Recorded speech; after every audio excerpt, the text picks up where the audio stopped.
आज मेरे एक पेशेंट ने ओपीडी में मुझसे एक बहुत इंटरेस्टिंग क्वेश्चन पूछा कि सर आप क्यों ऐसे इतनी सारी कॉन्फ्रेंसेस में जाते रहते हो और आपने कुछ जगह मतलब मेंबरशिप भी ली हुई है, तो क्या कारण है, उसका क्या एडवांटेज है। देखिए, ये एक बहुत अच्छा क्वेश्चन पेशेंट ने पूछा, तो मैं उसमें ये बताना चाहूँगा कि हेयर ट्रांसप्लांट सर्जन्स की एसोसिएशंस होती हैं। जैसे कि एक सबसे बड़ी एसोसिएशन जो पूरी दुनिया की है वो है ISHRS, international society of hair restoration surgeons. And India की अगर हम बात करें हेयर ट्रांसप्लांट सर्जन्स की जो सबसे बड़ी एसोसिएशन है वो है AHRS, association of hair restoration surgeons of India. So अब ये एसोसिएशंस हैं, इनकी क्या इम्पोर्टेंस है। ये जो एसोसिएशंस होती हैं ये मेंबरशिप प्रोवाइड करती हैं हेयर ट्रांसप्लांट सर्जन्स को, और ये जो मेंबरशिप होती है इन एसोसिएशंस की, ये एक बहुत स्ट्रिंजेंट प्रोटोकॉल और एक बड़ा ही स्ट्रिक्ट मेंबरशिप क्राइटेरिया होता है।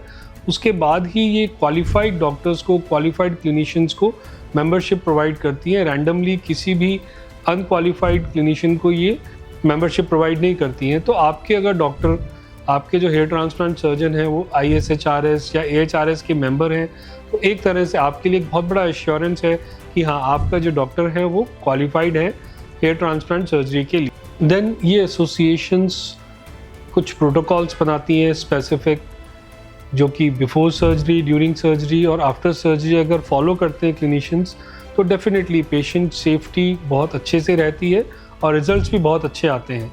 और ये जो प्रोटोकॉल्स हैं ये associations time to time review करती रहती हैं, और अगर कोई इवेंट होता है किसी मेंबर के द्वारा मिसकंडक्ट का या प्रॉपर प्रोटोकॉल फॉलो नहीं करने का, तो ये एसोसिएशंस उस मेंबरशिप को कैंसिल भी कर देती हैं। सो ये जो मेंबरशिप से डिबार करने का एक इनका रहता है, उस वजह से मेंबर्स डेफिनेटली जो प्रोटोकॉल हैं इनके, उनको फॉलो करते हैं।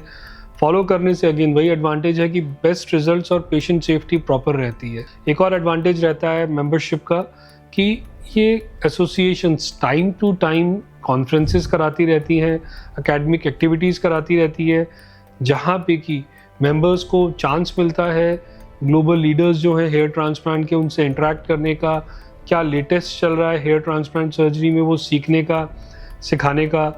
जैसे कि पेशेंट से भी मैं डिस्कस कर रहा था, उन्हें यही बता रहा था कि मैं भी जो रेगुलरली अटेंड करता हूँ ये कॉन्फ्रेंसेस, रेगुलरली जो अपना रिसर्च वर्क है, जो हमारा हेयर ट्रांसप्लांट का अभी तक वर्क किया है हमने, वो हम शेयर करते हैं वहाँ लोगों से, वहाँ प्रेजेंट करते हैं।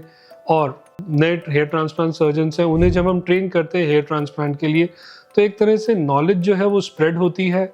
जो हमें आता है वो हम उन्हें सिखाते हैं, जिससे कि पेशेंट को जो नुकसान होने के चांसेस रहते हैं, नुकसान कैसा भी हो सकता है, वो डैमेज कैसा भी हो सकता है, वो डैमेज फाइनेंशियल हो सकता है, साइकोलॉजिकल हो सकता है, फिजिकल हो सकता है। सो ये एसोसिएशंस इंश्योर करती हैं कि उनके प्रोटोकॉल्स फॉलो हों, मेंबर्स जो हों वो अपडेटेड रहे लेटेस्ट टेक्नोलॉजी से, टेक्निक से, सो दैट कि पेशेंट के लिए जो बेस्ट है वो अचीव किया जा सके।